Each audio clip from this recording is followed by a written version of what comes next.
years of excellence. Sun International Institute of Tourism and Management.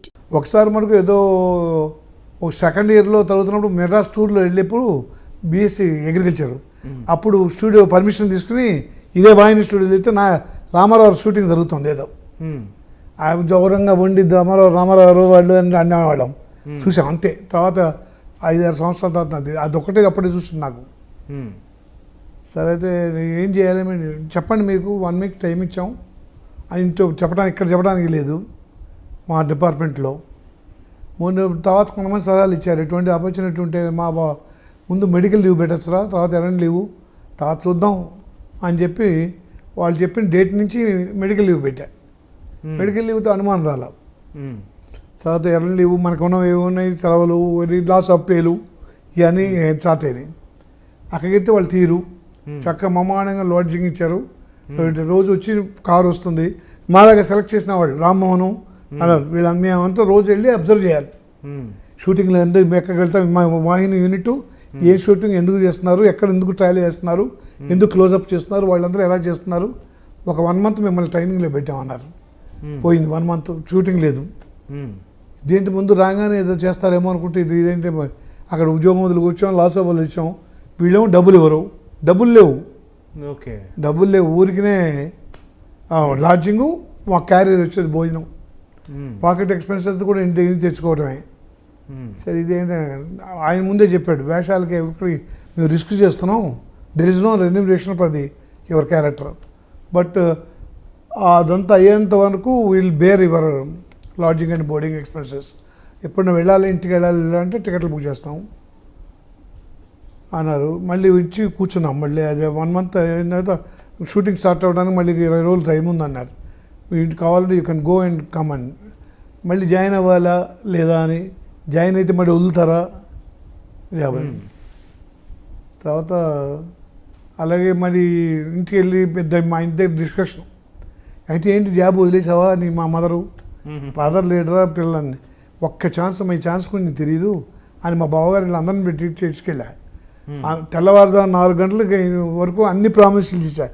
Gandhi గారు ఎన్ని ప్రామిసులు చేస్తారో అన్ని ప్రామిసులు చేసామా, తాగను, ఒక అమ్మాయి వంక చూడను, ప్యాకెట్ ఆడను, ఇంకోటి ఆడను, అంటే అక్కడ కూర్చొని లేవురా, ఏం లేవురా అక్కడ నీకంటే ఒక్కడు కూడా పిల్లనివ్వడు నీకు, ఉద్యోగం చేస్తున్నాడు కాబట్టి 4 సంబంధాలు వస్తున్నాయి అని ఆవిడ పాపం ఆవిడ బాధపడి అన్ని ప్రామిసులు చేసి ఒకే సినిమా, ఆ సినిమాతో బాగుంటే ఉంటా లేదంటే నా జాబ్ నాకు ఉంది అని ఇక్కడికి వచ్చేసా. ఆయన 4 గంటలకి అన్ని ప్రామిసులు చేయించి ఓట్లు పెట్టించుకుని అన్నీ చెప్పి పంపించిందండి. ఆ సిరీస్ని తీసుకున్నాడు. అదే ప్రొఫెషన్ అవుతున్నారు, ఎందుకంటే దాని రిజల్ట్ తెలియదు కదా, ఫస్ట్ పిక్చర్ ఏమవుతుందో. అందరూ ఒక విషయం బాగా గొప్పగా చెప్తారు, మీ పక్కన ఏ హీరోయిన్ చేసినా తర్వాత టాప్ పొజిషన్కి వెళ్తుంది అంటారు కదా, దాని గురించి మీరేమనుకుంటున్నారు? నేను అది కాకతాళీయం అనుకుంటున్నాను. ఎందుకంటే అది ఎంత ముదిరిపోయిందంటే భానుప్రియ అసలు నేను ఆయనతో ఫస్ట్ అరంగేట్రం చేస్తే కానీ నేను చేయనని చెప్పి ఆమె సిస్టర్ శాంతిప్రియని, అలాగే రాధిక, అలాగే విజయశాంతి, అలాగే సులక్షణ, అలాగే శ్రీదేవి, జయప్రద, జయసుధ, వీళ్ళందరూ హీరోయిన్లందరికీ అందరి పక్కన యాక్ట్ చేస్తే మనం టాప్ అయిపోతాను. మళ్ళీ మన నెక్స్ట్ పిక్చర్ నాకు దొరికేవాడు కాదు. కానీ విజయశాంతి నాకు పక్కన మీరు దొరకవు నువ్వు కూడా అంటే నేను తప్పకుండా మీ కాల్ షీట్లు ఉంటే నేను చేస్తాను. 8 సినిమాలు చేసింది. అతనికి మాధవి చేసింది, రాధిక చేసింది. ఫస్ట్ సినిమా మేము ఇంట్రడ్యూస్ చేసినా సెంటిమెంటల్గా నాతో 7 సినిమాలు చేశారు. ఒక్క శ్రీదేవి నాతో మిస్ అయింది. జయప్రద కూడా 8 సినిమాలు 6 సినిమాలు చేసింది. ఆ చిత్రమూర్తి తర్వాత కురుక్షేత్రం ఇవన్నీ కూడా చేశాం మేము. కాబట్టి ఆ అమ్మాయి ఫస్ట్ దాంట్లోనే షూట్ మన వెళ్ళిపోయింది. తర్వాత వేటగాడు రామారావు వాళ్ళ లెవెల్కి వెళ్ళిపోయింది. ఆయన వాళ్ళ పక్కన నాగేశ్వర పక్కన ఉంది. మా ప్రొడ్యూసర్స్ బేర్ చేసే పొజిషన్లో లేకుండా పోయింది. నా పక్కన ఉన్న హీరోయిన్లకి ఒక చిన్న అమౌంట్, మా బడ్జెట్ కదా, వీళ్ళు అప్పుడు ఎంత వాళ్ళ మదర్స్కి ఎంత ఫాదర్కి వీళ్ళంత వరకు క్యాష్ చేయాలి కదా. సో ఆర్టిస్ట్ కూడా అమ్మాయి మంచి అటు తమిళ్ ఫీల్డ్లో కూడా దున్నేసింది, కమల్ గిమల్, రజనీకాంత్ వీళ్ళతో. సో శ్రీదేవి ఒకటే ఫస్ట్ పిక్చర్ ఒక పిక్చర్గా దొరికింది అంతే. తర్వాత వాళ్ళందరూ కూడా చేసుకుంటూ పోయాం. బాగా ఎక్కువ చేసింది జయసుధ నాతో. 25 సినిమాలు చేసాం ఇద్దరం కలిసి. సో దగ్గర 50 మొత్తంగా లెక్కేసుకుంటే మొన్న ఎవరో చెప్తున్నాను మా అభిమానులు 45 to 50 హీరోయిన్లు మీతో వచ్చారండి. ఎవరైనా కానీ కొత్త వాళ్ళు ఒక సినిమా యాక్ట్ చేసి వెళ్ళిపోయిన వాళ్ళు కానీ, ఇప్పుడు నాగమల్లి ఉందనుకోండి, నాగమల్లి సినిమా ఒక సినిమా యాక్ట్ చేసింది, అమ్మాయి పెళ్లి చేసి వెళ్ళిపోయింది. అలాగే అట్లా సెటిల్ అయిపోయిన వాళ్ళు కానీ అట్లా కానీ, అలాగే దగ్గర దగ్గర ఒక్కొక్క సినిమా ప్రమీల, రియా ఇటువంటి వాళ్ళందరూ చాలామంది చేశారు. నాకే గుర్తులేదు, చాలామంది చేశారు. ఈ సెంటిమెంట్ ఏమో ఆంధ్ర అంతా వచ్చేసింది. నన్ను చూడంగానే మీ పక్కన ఏ హీరోయిన్ యాక్ట్ చేసినా కూడా పై టాప్కి వెళ్ళిపోతానని ఫస్ట్ డైలాగ్ చెప్తారు. కాదు వాళ్ళు అనుకుంటున్నారో లేదో నాకు తెలియదు, నేను అనుకోవట్లేదు, కాకతాళీయంగా ఇది ఎందుకు వచ్చిందో తెలియదు. కాకపోతే వాళ్ళకి ఆ రెస్పెక్ట్ ఎక్కడ కనపడ్డా కూడా పరిగెత్తుకు వచ్చి మాట్లాడి దాంతో పలకరిస్తూ ఉంటారు. శ్రీదేవి కూడా ఆ గౌరవం ఉంది, అదో సెంటిమెంటు. తర్వాతనేమో నాన్ స్టాప్గా చేయటం, రెండో ఇన్నింగ్స్ లేకుండా ఉండే రికార్డ్ నాకు ఉంది. అదో రికార్డ్ లాగా అనుకుంటున్నారు అందరూ. అంటే నాగేశ్వర సార్ అన్నాడు, నాగేశ్వర మేమందరం నీ సావిత్రి గారితో అంజలి చేసాం, కానీ మాతో అరంగేట్లతో స్టార్ట్ అయినా లేదా నీకు వచ్చిందా ఒక హీరోకి అటువంటి పేరు? నువ్వు వచ్చిన తర్వాత మీ తర్వాతనే మేమందరం మీ తర్వాత మా పక్కనే యాక్ట్ చేస్తున్నాను నేను. అలాగే అదొకటి.